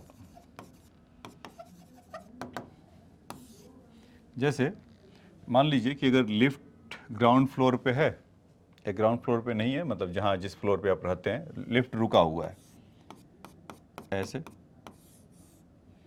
ऐसा ही लिफ्ट होता है ना, यहाँ पर गोल अगर आप देखेंगे तो पुली रहता है, वो ऐसे घूमता है और ऐसे आते रहता है। तो कोई इसमें पर्सन जाता है और ऐसे चुपचाप खड़ा हो जाता है, और लिफ्ट के अंदर ही एक वेइंग मशीन रखा हुआ है, यहाँ पर वेइंग मशीन रखा हुआ है। तो जब उसको मेजर करेगा अपना वेट, तो उसमें कैसा दिखाई देगा, नीचे की तरफ देखेगा तो जो mg होगा वही उसका वेट होगा। अच्छा, और यहाँ पर दिखाने के लिए तो जो जहाँ पर जाकर वो खड़ा हो रहा है, लिफ्ट पर खड़ा हो रहा है या वेइंग मशीन पे खड़ा हो रहा है, तो वेइंग मशीन या लिफ्ट उस पर एक आप लगाएगा नॉर्मल फोर्स। तो इस केस में n इक्वल टू आपका mg या w यही होता है, जो उसका ट्रू वेट होता है वही दिखाएगा ना, ऐसा n इक्वल टू जितना mg होगा। तो मतलब एक तरह से आप ये समझिए कि जो नॉर्मल फोर्स होगा इस केस में, या जो नॉर्मल फोर्स होता है वही हमारा वेट के लिए रिप्रेजेंट करता है। तो इस तरह का होगा n इक्वल टू mg और जो उसका वेट होगा। तो ये तो हमने इसका, ठीक है, ये बात तो समझ में आ गया। अब क्या होगा बच्चों कि अच्छा, आप उसमें एक और एक्सपेरिमेंट कर सकते हैं। कभी आप आपके घर में पड़ा होगा वेइंग मशीन, तो अभी जाकर भी देख सकते हैं, वेइंग मशीन पे जाके खड़े होइए, जो आपका वेट होगा तो होगा ही होगा, 60 kg, 70 kg, 80 kg, या जो और दुबले पतले बच्चे हैं 50 kg, या जो तगड़े हट्टे कट्टे हैं इस 90 kg, उस तरह का। और मान लीजिए कि जाकर वो कुछ आप खड़े हैं, जो आपका वेट है वो है, और कोई चीज़ वहाँ पर है, सपोज दीवार है या कुछ और है, उसको पकड़ लीजिए वैसे, तो आपका जो वेट होगा उतना नहीं होगा, उससे थोड़ा कम होने लगेगा। वो क्यों? क्योंकि जैसे ही आपने उस पर फोर्स या कुछ ऐसे इसको टच किया, तो एक कंपोनेंट उसका इधर चल मिलने लगेगा। जैसे आदमी जहाँ पर वेइंग मशीन है, तो इसका एक अलग से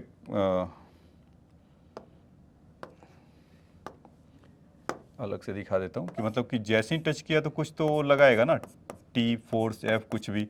तो अब देखिए, तो यहाँ से कितना हो जाएगा, n plus F equal to mg, तो पहले से मतलब n इक्वल टू mg था, और n प्लस एफ, तो n इक्वल टू कितना आने लगेगा, mg माइनस एफ। तो आप उसका, या हो सकता है कि अब पे प्लस है माइनस है, तो दोनों प्लस माइनस भी कर सकते हैं, तो यहाँ पर माइनस प्लस होने लगेगा। तो मतलब वो डिपेंड करता है, लेकिन mg तो नहीं रहेगा, ये बात तय है कि अगर आप उसको टच कर रहे हैं, अगर हुक जैसा अगर आप पकड़ेंगे, तो उसमें क्या होगा कि n ऊपर की तरफ लगने लगेगा, तो mg से कम लगे आपका वेट दिखाई देगा। या आप उसको हाँ, तभी हो उस तरह का, और मतलब इस तरह का कुछ बन रहा हो कि एफ हो नीचे की तरफ आके कोई आपको प्रेस कर दे, इस तरह का अगर कोई प्रेस कर दे, तो वहाँ पर वो वेट और नीचे की तरफ होगा, तो mg से वो ज़्यादा दिखने लगेगा। तो इस चलते, या जैसे मान लीजिए कि कोई आपका जितना वेट है, आप कोई कॉपी अपने या बुक वगैरह मोटा सा अपने सर पे रख लीजिए, तो उसका वेट बढ़ गया, तो वो क्या किया, वो भी प्रेस किया जब, तो उसका उस समय उस डायरेक्शन में n माइनस एफ हो जाएगा, क्योंकि नीचे की तरफ लग रहा, तो और उस साइड में जाके प्लस हो जाएगा।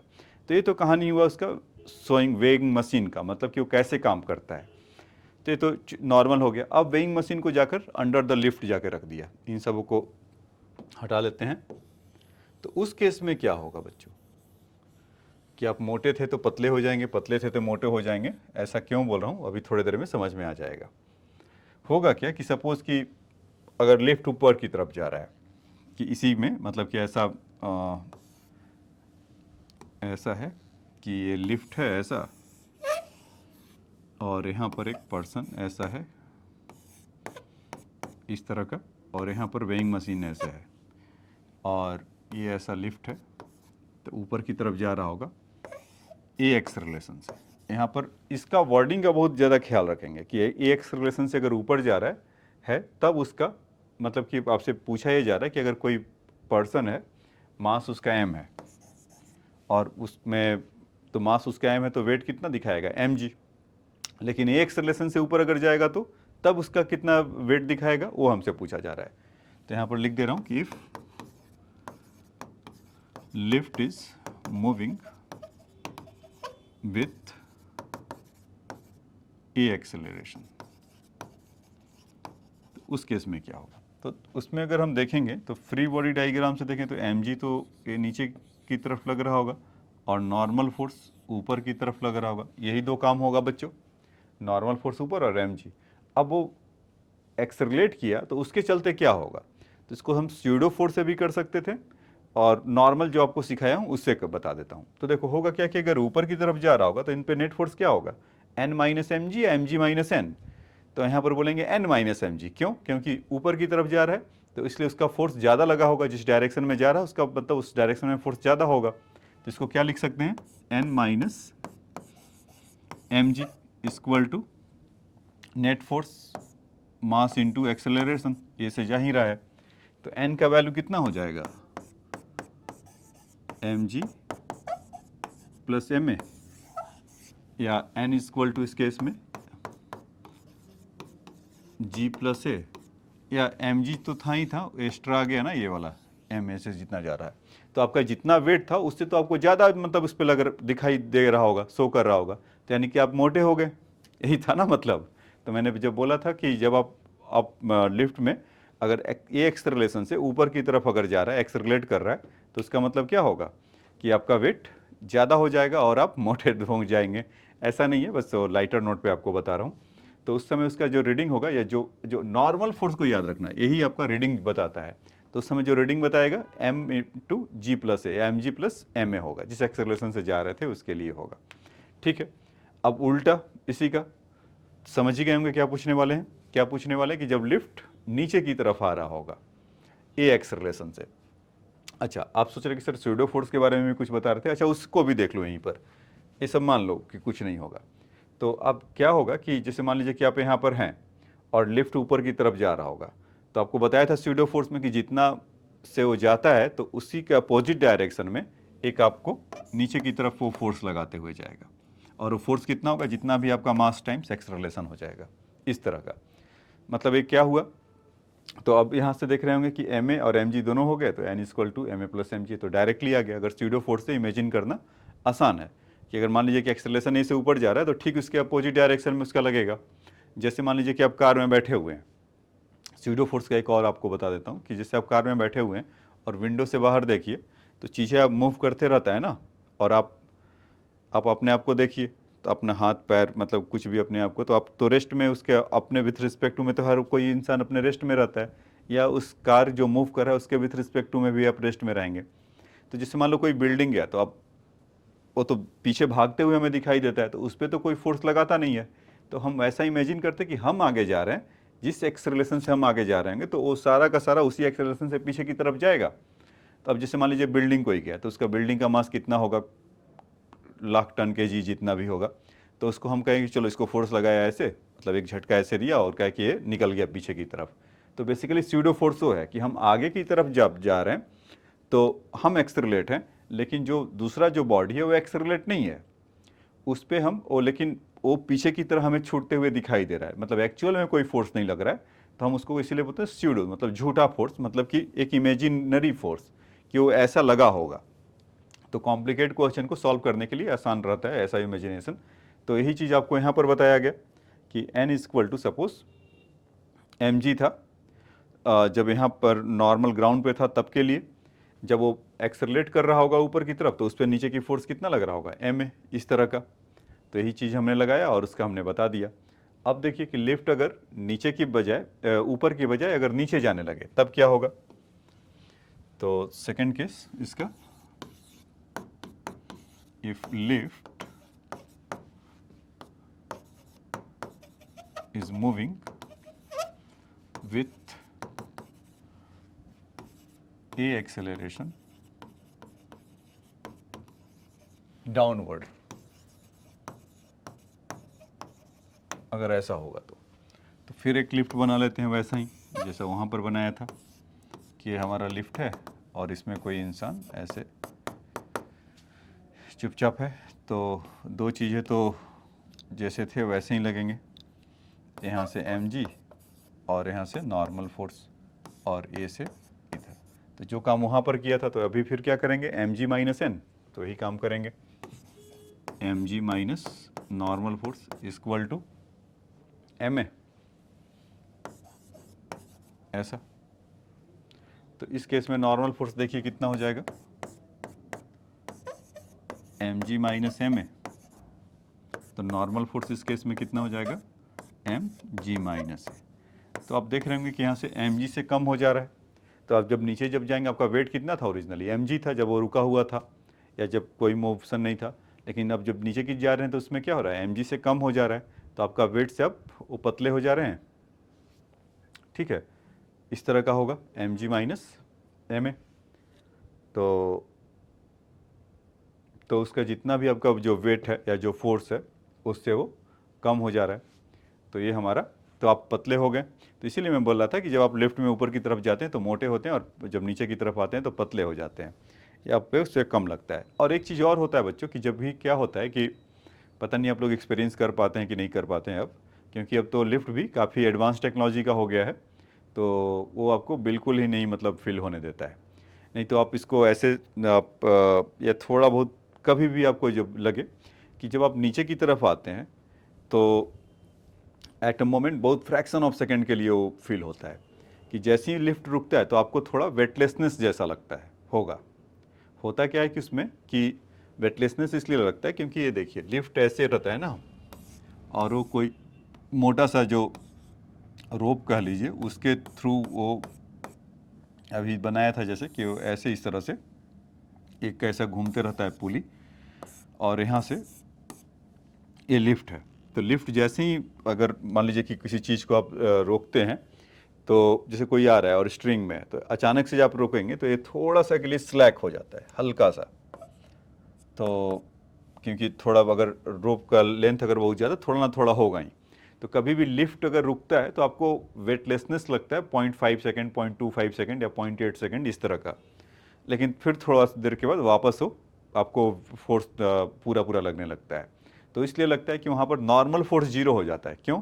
क्योंकि आप फ्री फॉल में चले जाते हैं इस केस में, कि जब हल्का सा वो करेगा, जब भाई टाइट रहेगा तब तो अब mg और t का रिलेशनशिप रहेगा, या उस केस में n इक्वल टू mg रहेगा। तो यहाँ पर अभी नॉर्मल फोर्स या टेंशन जो इसको जो हुक किया होगा, जो आप हुक कर रहे होंगे, mg नीचे की तरफ लग रहा होगा, तो जैसे ही वो रुकेगा तो हल्का सा वो स्लैक करेगा। तो हल्का सा भी स्लैक किया तो जितने देर के लिए सेलेक्ट किया हमें उससे क्या, लेकिन हमें इसे इसलिए कि वो बहुत कम समय के लिए रहता है, तो वो थोड़ा भी स्लैक करेगा तो आप उसमें उस समय mg को वेट नहीं करेंगे, आप थोड़े देर के लिए हवा में झूले रहते हैं।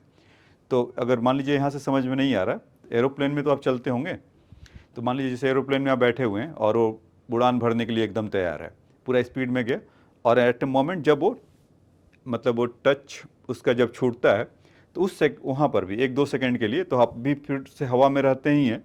जब वो जस्ट अ मोमेंट जब वो करता है, हवा में तो थ्रू आउट अब रहेंगे पूरे जर्नी के थ्रू अगर फ्लाइट में है तो, लेकिन एट ए मोमेंट जब वो वहाँ से जब वो छोड़ता है तो उस समय भी बहुत अब थोड़ी देर के लिए हवा में चले जाते, मतलब कि वहाँ भी वेटलेसनेस होगा। लेकिन फिर जैसे ही इंजन अपना पूरा थ्रस्ट अप लगाएगा, इंजन वगैरह पूरा तेज़ी से, तो आपको वापस अपना वेट आपको फील होने लगेगा। तो ये चीज़ उधर एक्सपीरियंस किए होंगे। तो बेसिकली इस रीजन के चलते तो वहाँ पर जैसे ही जब आप ग्राउंड से हटे थे तो ग्राउंड के कांटेक्ट में थे, तो कांटेक्ट हटा तो नॉर्मल फोर्स जीरो होने लगा।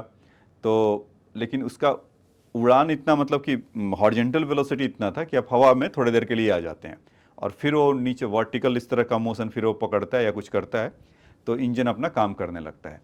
तो वो फोर्स हमें लगाना लगता है, तो फिर हम वापस वही वेट के बराबर हमारे फोर्स लगाता है, तो हम हवा में झूल पाते हैं या उड़ पाते हैं और वो फोर्स वापस मिल जाता है। तो ये तो कहानी था बच्चों लिफ्ट का। तो इसमें दो चीज़ें आपने नोटिस किया कि एक तो एक्सेलरेशन अप जा रहा था इस वाले केस के लिए, तो उस समय उसका वेट कितना होगा, तो mg प्लस ma होता था, ठीक है। और दूसरा केस में एक्सेलरेशन से ऊपर जाता था तब, और दूसरे केस में कि ये एक्सेलरेशन से अगर नीचे आता था तो उस समय उस केस के लिए कितना होगा, mg माइनस ma। तो ये दोनों बात समझ में आ गया। एक तीसरा चीज़ और है कि जैसा मैंने बोला आजकल के लिफ्ट में आपको कोई भी जर्किंग वगैरह नहीं महसूस होता है। उसके पीछे का रीजन क्या है कि वो एक्सेलरेट नहीं होते हैं बेचारे लिफ्ट, वो क्या होता है कि यूनिफॉर्म वेलोसिटी से जाता है। तो क्वेश्चन में मेंशन रहेगा कि सपोज कि अगर यूनिफॉर्म वेलोसिटी से अगर वो है आ रहा है या जा रहा है, तब उस केस में क्या होगा। तो इसी का एक नेक्स्ट ले लेते हैं कि अगर लिफ्ट है, इसका third part, if lift is moving with uniform speed और यूनिफॉर्म वेलोसिटी। तो यहाँ पर मूविंग विथ खाली कर दिया ना, यहाँ पे बोला नहीं जानकर, moving with uniform velocity v कह दो, उससे तो कोई फर्क नहीं पड़ेगा। तो मूविंग विथ अपवर्ड और डाउनवर्ड, यहाँ पे लिख देता हूँ अपवर्ड और डाउनवर्ड, तो उससे कोई फर्क नहीं पड़ेगा, क्योंकि अगर यूनिफॉर्म वेलोसिटी से तो है तो एक्सेलरेशन जीरो होगा। आप n माइनस एम जी करिए equal to m into zero, क्योंकि यूनिफॉर्म वेलोसिटी से तो एक्सेलरेशन जीरो, या एम जी माइनस एन करिए equal to m into zero. तो इन दोनों केस में क्या होगा, नॉर्मल फोर्स का वैल्यू mg का मतलब आपका जो ट्रू वेट होगा वही आपको दिखाई देते रहेगा। तो जब भी लिफ्ट अगर यूनिफॉर्म वेलोसिटी से ऊपर की तरफ जाए, यूनिफॉर्म वेलोसिटी से नीचे की तरफ जाए, तो what will be there the normal force will be, और what will be there the reading in the weighing machine, it will have mg, क्योंकि कोई एक्सेलरेशन है नहीं, कोई स्यूडो फोर्स उस पर लग नहीं रहा है, तो यानी कि एक्सेलरेटेड है ही नहीं हो, तो इसीलिए उसके mg के इक्वल होगा। तो ये बात समझ में आया, तो इसको आप राइट डाउन कर लीजिए बच्चों, ठीक है। और एक दोनों तो लिख ही लिया होगा। तो एक किसको जो अभी कॉन्सेप्ट बताया हूँ उसको एक क्वेश्चन के थ्रू आपको और समझा देता हूँ, तो आपको ज्ञान पक्का हो जाएगा। जैसे मान लीजिए कि एक यहाँ से लिफ्ट है और वो पर्सन कुछ इस तरह से, ऐसे उनके बहुत सारे हाथ सिर पैर हैं, इस तरह का है, या ऐसा बना लीजिए इस तरह का है, 0.77 बॉन्ड है और ऐसे जा रहा है लिफ्ट में। लिफ्ट का दरवाज़ा खुला है, बॉन्ड का भी वैसे ही रहता है, दरवाज़ा तोड़ के ही लिफ्ट के ऊपर से तोड़ कर आता है। तो खैर वहाँ पर वेइंग मशीन है इसका, तो इसमें क्या कर रहा है कि फाइंड द, हाँ उनका तो वेट तो दिया नहीं, वेट है उनका 60 kg इस बॉन्ड का, बहुत दुबले पतले हैं। Find wait of a person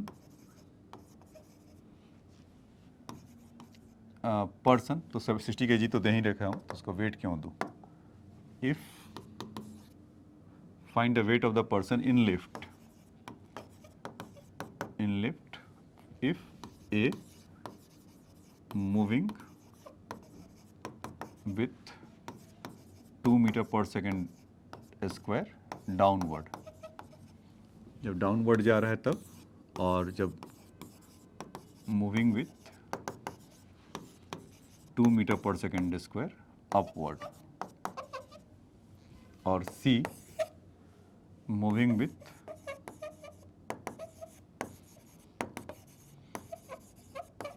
constant velocity 2 metre per second. तो इन तीनों पार्ट के लिए तो जरा ट्राई करो बच्चों, आपको 30 सेकेंड का समय देता हूँ, फिर बताइए।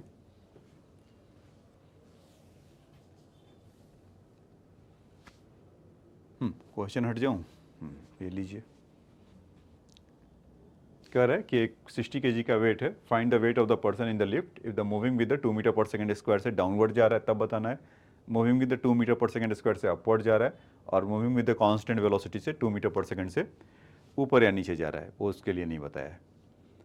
तो इस केस में क्या क्या होगा, तो देखो अगर पर्सन के लिए अगर उस पर अगर बनाएं इसका इस तरह से अगर हो रहा होगा तो इसका नॉर्मल फोर्स ऊपर की तरफ और mg नीचे की तरफ, ये चीज़ तो इसका फिक्स होगा।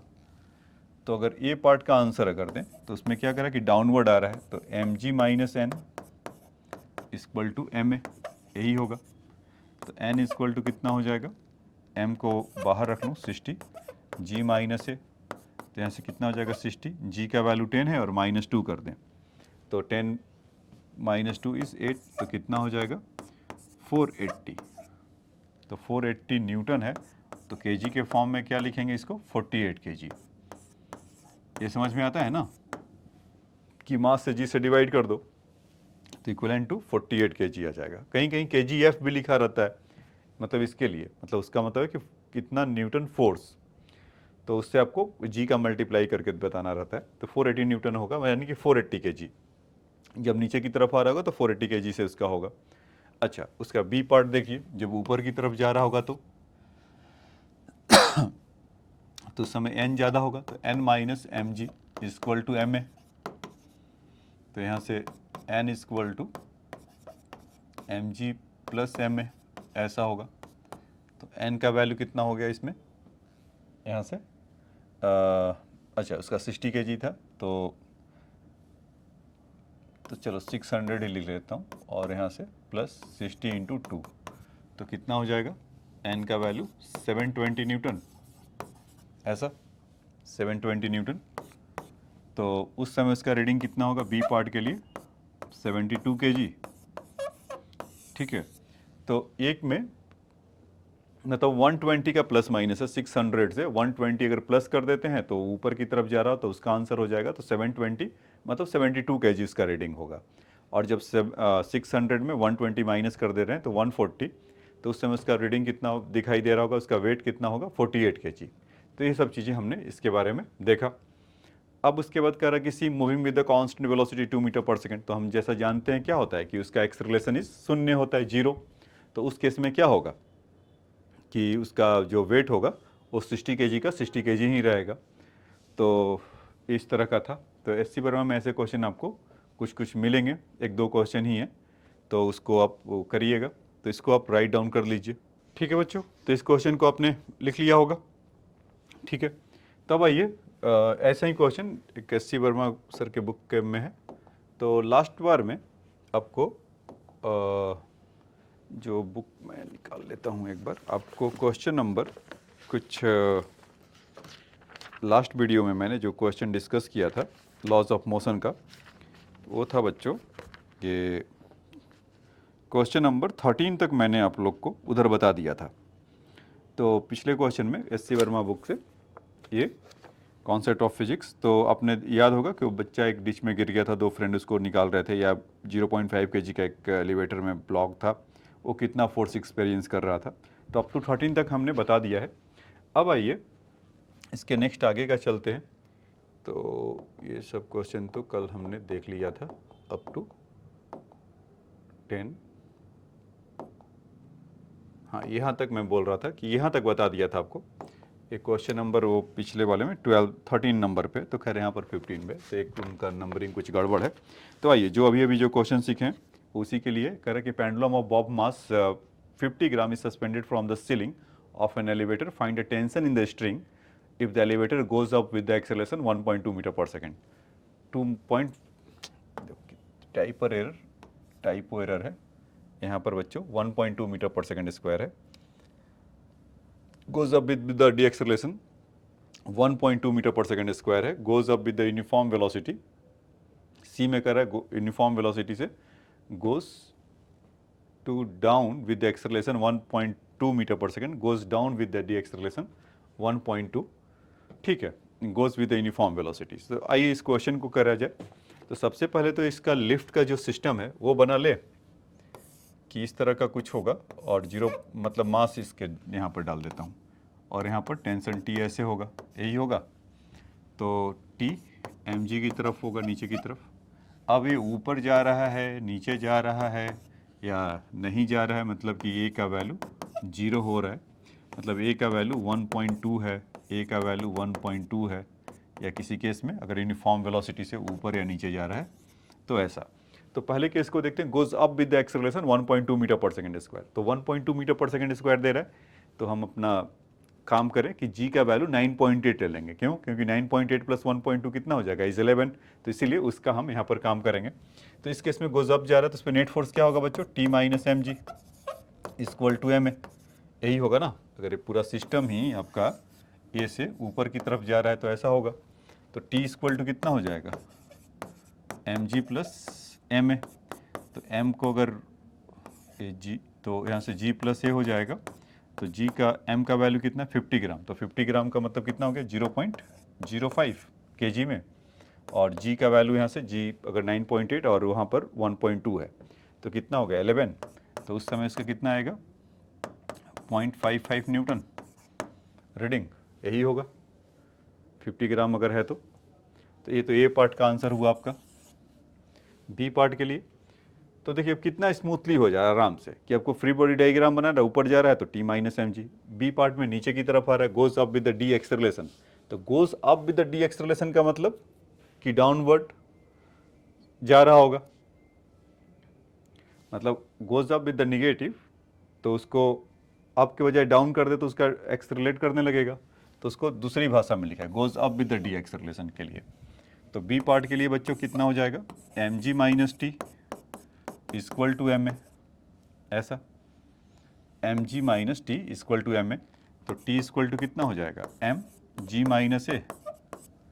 तो यहाँ से 9.8 माइनस 1.2 अगर करेंगे तो कितना हो जाएगा, 8.6। तो 0.05 इंटू 8.6 हो जाएगा।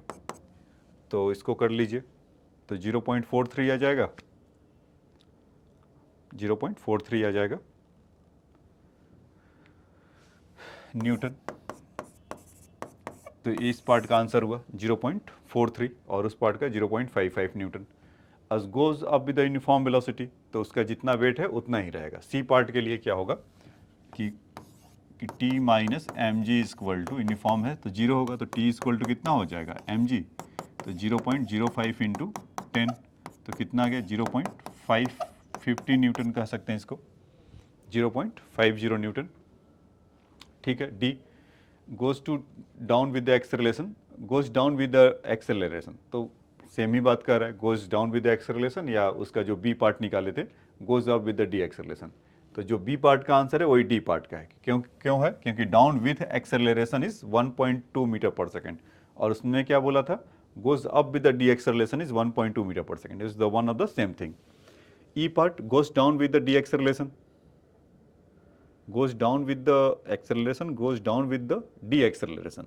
देखो goes down with the de-acceleration का मतलब कि goes up with the acceleration, वो वर्ड डो के साथ हेरा फेरी किया है केवल। तो फिर से जो ए पार्ट का आंसर है वही एग्जैक्टली हो जाएगा। कह रहा है goes down with the de-acceleration 1.2 metre per second square is will be as it is of the previous one. ठीक है।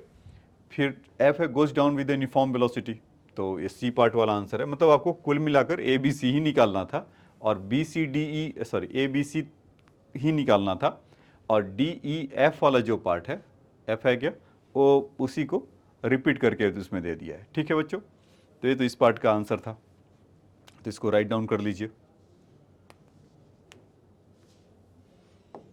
अब देखिए नेक्स्ट क्वेश्चन।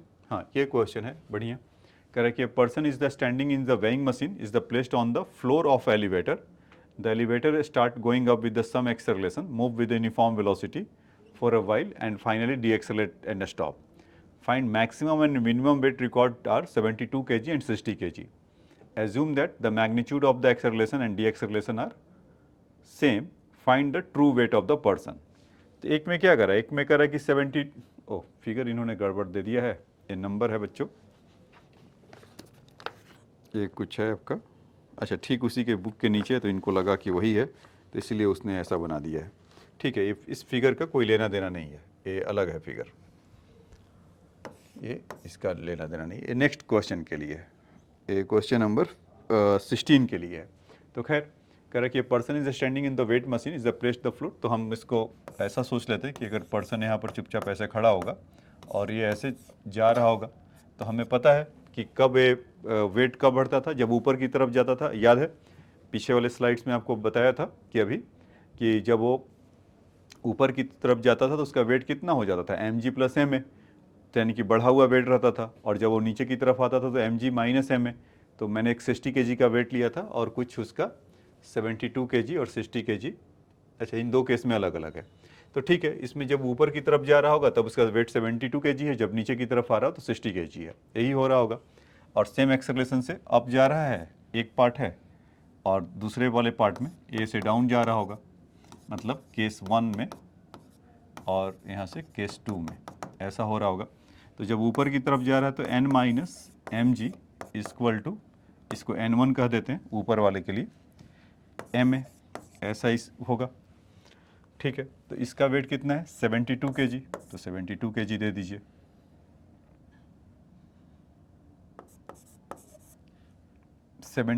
जी कह दीजिए, kg है ना, तो क्योंकि इसका वेट तो g से मल्टीप्लाई करेंगे तभी तो kg को वेट में निकाल पाएंगे।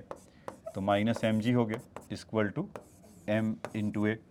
दूसरे केस के लिए अगर देखेंगे तो उसमें क्या होगा, M G minus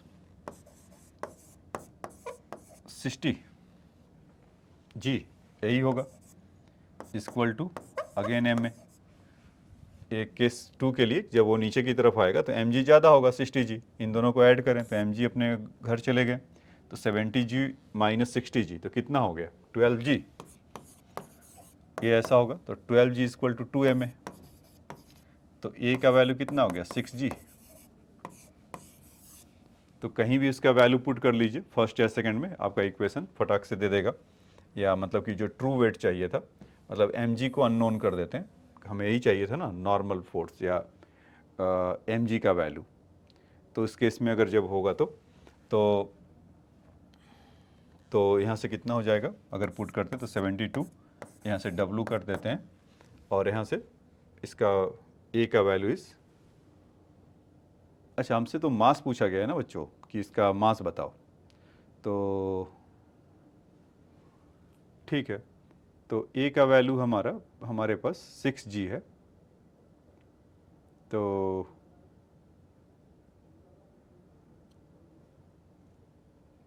A equal to, अगर 6G पुट करते हैं, अच्छा चलिए पुट करते हैं, देखते हैं क्या आ रहा है। तो यहाँ से कितना हो गया 6 mg, यही होगा।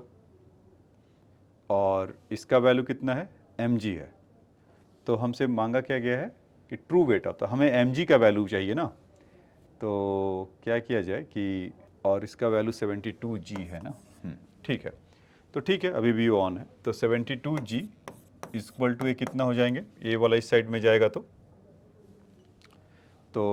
मतलब बेसिकली W ही था तो mg हो गया, तो 7 mg लिख सकते हैं क्या इस तरह से। तो उसका वैल्यू अगर जब यहाँ पर रखेंगे, mg का वैल्यू कितना हो जाएगा 72/7g, तो उसका वैल्यू जो आएगा mg इक्वल टू 72, कुछ गड़बड़ी है, mg इक्वल टू 72/7g, तो कुछ 10 होगा, तो इतना तो कम नहीं होगा, क्या कुछ गड़बड़ हुआ कैलकुलेशन में। n1 minus M G equal to M A, 72g minus M G equal to M A, इन दोनों को ऐड किया तो यहाँ से कितना होगा 12g equal to 2 M A. तो a का वैल्यू इस 2 से 2 कैंसिल हुआ, इस 6g, ओ m भी तो था साथ में, a रह गया था बच्चों, इसी से गड़बड़ी है। तो a इक्वल टू, हाँ a का वैल्यू अगर 6g/m रख दें तो 6g/ a का वैल्यू 6g/m, m तो एक यहाँ पर भी होगा, तो m से m कैंसिल हो जाएगा। हाँ वही कर रहे थे कि आसानी से तो आ जाता है, क्यों मेहनत करवा रहा है। तो यहाँ पर ये चीज़ हटा देते हैं, ये क्या होगा कि 72g minus 6g equal to W, ऐसा W विजिबल है, अंदर घुस गया, 70g minus 6g equal to W, इस तरह का होगा। तो 72 माइनस 6g कितना हो जाएगा इस 66g, तो वेट जो आएगा, कहीं भी लिख लो क्या फर्क पड़ता है, wait is equal to 66G। ये इसका आंसर हुआ। ठीक है, तो आपको जब जा रहा था आ रहा था और उसका वैल्यू वहाँ पर एक कैलकुलेशन एरर था, इसको चेक करना था, डिवीजन में एम नहीं आया था इसलिए वो ऐसा उल्टा पुल्टा आंसर आ रहा था। तो खैर ट्रू वेट उस पर्सन का 66 kg हो गया। And find the magnitude of acceleration, तो कब 66 आया तो आप वहाँ से कह सकते हैं, तो 6G और यहाँ से आप 6.6, मतलब कि वो kg में है तो 66G है, तो एक्चुअल में वेट कितना होगा, 6 m का वैल्यू 6.6 होगा। mg इक्वल टू 66, ये mg इक्वल टू यहाँ से mg इक्वल टू 66 ना, तो m का वैल्यू कितना होगा 66/g, तो आप चाहो तो 66/g या तो 6.6 लिख दिया, नहीं तो आप ऐसे इसको 66/g ही लिख दीजिए। तो 6.6G, तो यहाँ से जब आप उसका वैल्यू कुछ निकालेंगे तो एक कुछ आएगा आपका G/11, तो G/11 का वैल्यू कितना हो जाएगा 0.9 के आसपास, मतलब 9.8 अगर लेंगे तो कुछ उतना वैल्यू जाएगा, तो 0.9 मीटर पर सेकेंड स्क्वायर से वो आ जा रहा होगा। ठीक है, तो ये इस तरह से हम इसको फाइंड आउट कर लेंगे, या कहीं भी जैसे आप उसको वैल्यू पुट कर सकते हैं, कोई ज़रूरी नहीं कि ऐसा ही उसमें वैल्यू रखना ही है। जैसे नॉर्मल फोर्स के केस में कितना था 72, अब कितना हो गया, इससे उसका वैल्यू है 66G। पहले वाले में भी देख सकते हैं इसको आप ऐसा करके कि मान लीजिए कि 72 है और 66 है, तो G से यहाँ पर हटा लेते हैं और M इंटू A, तो यहाँ से कितना जाएगा कुछ 6G। अच्छा 6G का वैल्यू तो अच्छा M में तो फिर वहीं पर पहुँच रहे हैं, M का वैल्यू फिर आपको वही रखना पड़ेगा जो मैंने आपको उधर बताया 66, तो 6.6, तो उसमें जब वहाँ पर वैल्यू आप पुट करेंगे तो आपका A का वैल्यू 1.1 आ जाएगा। ठीक है, तो ये तो इस क्वेश्चन का आंसर था बच्चों। तो एलिवेटर से उसको में अगर किसी आदमी को पुट कर दे और अप डाउन हो तब क्या होगा। ठीक है, तो इसको नोट डाउन कर लीजिए।